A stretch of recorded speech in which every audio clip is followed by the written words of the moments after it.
Hola, mi nombre es Ana Laura Castillo Martínez. Actualmente curso la materia de juicio de amparo en el sistema acusatorio a cargo del Dr. Jacobo García de la maestría en juicios orales y sistema penal acusatorio. El día de hoy les hablaré de un tema que me pareció demasiado interesante. Este es denominado el amparo buscador. Para empezar, definiré el amparo buscador como el medio por el cual una persona, a nombre de la persona desaparecida, atribuye a una o más autoridades la realización de una desaparición forzada y solicita al juez o la jueza que dicte las providencias necesarias para la localización y liberación de la víctima. La desaparición forzada de personas es una práctica llevada a cabo por agentes del Estado o con la autorización o el apoyo de estos, consistente en sustraer a una persona del ámbito protector del derecho mediante la detención, el secuestro, la sustracción o cualquier otra conducta que implique la privación de la libertad, seguida de la negación a reconocer dicha sustracción y dar información acerca de la suerte o paradero de la víctima.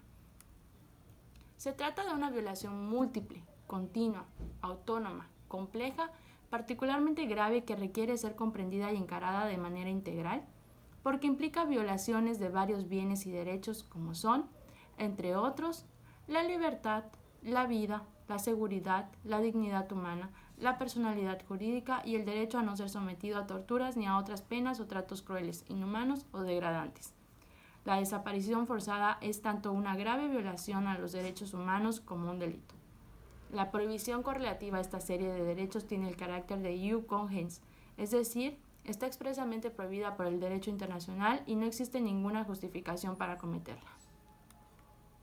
Es en este sentido que el amparo buscador no se puede promover ante cualquier tipo de desaparición, sino solamente cuando se trate de una desaparición forzada. Pese a ello, el espectro es muy amplio porque en principio cualquier no localización supone un problema de desconocimiento del paradero de una persona, lo cual hace posible que se pueda acudir al amparo buscador. Ante estas posibilidades, será la autoridad judicial quien determine si esa persona es o no víctima de desaparición forzada. Una vez explicado lo anterior, procederé a explicar las consideraciones de un juicio de amparo en general para poder entender mejor lo que es un amparo buscador y cómo funciona. El amparo es una de las herramientas jurídicas más utilizadas en México, porque permite en principio que todas las personas puedan defenderse de manera pacífica de los actos de autoridad que violen sus derechos humanos. Estos actos pueden provenir de policías, agentes del Ministerio Público, regidores, comisiones de búsqueda, consulados o hasta de los propios jueces. Las funciones del juicio de amparo son las siguientes. Habeas corpus. Este procedimiento sirve para decirle a las autoridades del Estado: muéstrame la persona detenida o enséñame el cuerpo, para poder poner en evidencia que la persona no ha sido asesinada, torturada o desaparecida por la policía u otras autoridades estatales. En México se le conoce informalmente como amparo buscador. Impugnación de leyes constitucionales o amparo contra leyes, que sirve para que las personas puedan quejarse de una ley que consideren violatoria de sus derechos. Impugnación de resoluciones judiciales o amparo casación, cuya función es la de que un juez revise si otro juez, al dictar una sentencia, aplicó o no correctamente la ley. Medio de control contencioso administrativo, que sirve para impugnar actos, omisiones y decisiones de las autoridades administrativas que no pueden impugnarse ante los tribunales, como una orden de visita del SAT, las resoluciones dictadas por los tribunales contenciosos administrativos o la resolución de un juicio de nulidad. Amparo social agrario, que sirve para que campesinos y campesinas sujetos al régimen de la reforma agraria reclamen sus derechos relacionados con el régimen de propiedad comunal y ejidal. ¿Ante qué autoridad debe tramitarse un juicio de amparo? Las juezas y los jueces que resuelven amparos son, por regla general, jueces federales. Ahora bien, mediante un juicio de amparo se puede reclamar actos de autoridad que violen derechos humanos. Estos actos se conocen como actos reclamados y pueden ser de tres tipos: cualquier acto, cualquier omisión y cualquier norma. Referente a la incógnita que pueda existir respecto a qué derechos humanos se pueden reclamar como violados, es preciso manifestar que se pueden reclamar como violados los derechos reconocidos por la Constitución y en los tratados internacionales firmados y ratificados por México, así como la interpretación que de los mismos hagan los órganos autorizados. Aquí debemos recordar, y es muy importante recordar, que la interpretación de los derechos humanos es evolutiva. Esto quiere decir que va evolucionando con el tiempo, adaptándose a nuevos escenarios y nuevas realidades. Por ejemplo, la Corte Interamericana de Derechos Humanos, Corte IDH y la Suprema Corte de Justicia de la Nación. Es claro que en una desaparición forzada se coloca a la persona en una situación en la que no puede comunicarse con sus familiares o personas cercanas para pedir ayuda, ni cuenta con las instituciones del Estado para que lo defiendan. Puesto que en este caso es una de ellas justamente quien lo ha privado de su libertad, ni tiene a su alcance el derecho y sus garantías. Así, la persona desaparecida es colocada en una situación en la que se le impide ejercer cualquiera de sus derechos. Por ello, la desaparición forzada provoca una vulneración en cascada de varios derechos humanos como lo son la vida, sin decir que esto implique que la persona puede estar muerta. La integridad personal, la libertad personal, la personalidad jurídica, a no ser desaparecida y en algunos casos, dependiendo de los hechos, se ha considerado vulnerado el derecho a la libertad de expresión y también de asociación. En virtud de lo anteriormente expuesto, es preciso manifestar que la demanda de amparo buscador es un trámite al alcance de cualquier persona.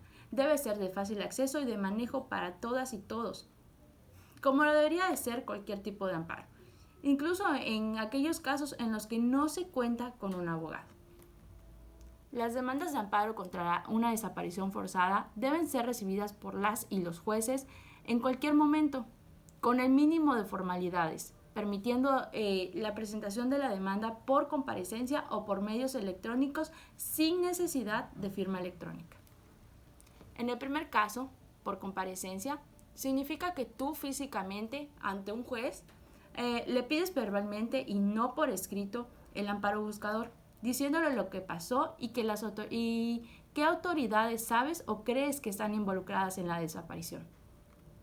Para eso, puedes citar el artículo 20 de la Ley de Amparo, que establece: el juicio puede promoverse por escrito, comparecencia o medios electrónicos en cualquier día y hora, si se trata de actos que importen peligro de privación de la vida, ataques a la libertad personal fuera de procedimiento, incomunicación, deportación o expulsión, proscripción y o destierro, extradición, desaparición forzada de personas o alguno de los prohibidos por el artículo 22 de la Constitución Política de los Estados Unidos Mexicanos, así como la incorporación forzosa al ejército, armada o fuerzas aéreas nacionales.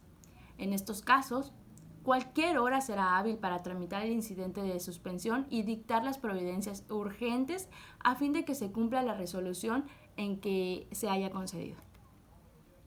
Esto es muy importante saberlo porque significa que no necesitas escribir una demanda o llenar un formato, sino que puedes ir directamente ante un juzgado y tienen la obligación de atenderte. Hay juzgados que incluso han iniciado amparos por teléfono, considerándolo como un medio electrónico. Es sumamente importante que el juez o la jueza entiendan desde el primer momento que se trata del caso de una desaparición forzada, para que lleven a cabo el trámite con las características del amparo buscador y no le den un tratamiento ordinario, como si fuera cualquier otro amparo. Puedes argumentar en la demanda que, aun cuando pudieran estarse cometiendo varios delitos, tú pretendes que paralelamente se inicie un procedimiento de búsqueda judicial de conformidad con lo que establece el artículo 15 de la Ley de Amparo. Es vital aclararle al juez que prefieres evitar las calificaciones de detención arbitraria o incomunicación y que quieres que se registre como desaparición forzada. Esto es importante para que se agilice el procedimiento y especialmente para que se desplieguen las facultades de búsqueda. El juez o la jueza tendrá la última palabra, pero ayuda mucho que en nuestras demandas seamos lo más claros posibles para que no se confunda y se haga su trabajo de manera más eficiente. Es importante tener presente que si bien es cierto que el amparo buscador puede tener más efectos en desapariciones forzadas que acaban de suceder, puedes presentarlo en cualquier momento, no importa que la víctima lleve mucho tiempo desaparecida. Un claro ejemplo dentro de la península de Yucatán, en el que se pudo ser procedente el amparo buscador o habeas corpus, pudo ser el caso del del joven Ravelo.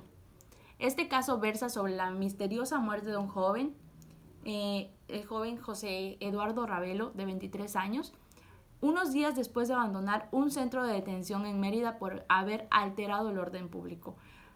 Apuntaba desde el inicio esta situación a un caso de abuso de autoridad, incluso denunciado públicamente desde el fiscal general del Yucatán hasta el presidente Manuel López Obrador. En este caso, existieron muchas inconsistencias de tiempo entre el momento de la detención y la disposición del detenido ante la fiscalía, por lo que al promoverse un amparo buscador se hubiera podido obligar a los agentes de la policía a entregar a José Eduardo Ravelo con mayor celeridad, así como fincar las responsabilidades correspondientes a las autoridades que se hubieran visto involucradas en esta desaparición forzada del joven Ravelo, por un lapso de horas en las cuales presuntamente fue privado de su libertad, tanto personal como sexual, así como también fue violentado a manera de tortura. Por mi parte, aquí concluye mi explicación del habeas corpus, o mejor conocido como amparo buscador. Sin más por el momento, me despido. Muchas gracias. Espero que haya sido de su agrado. Hasta luego.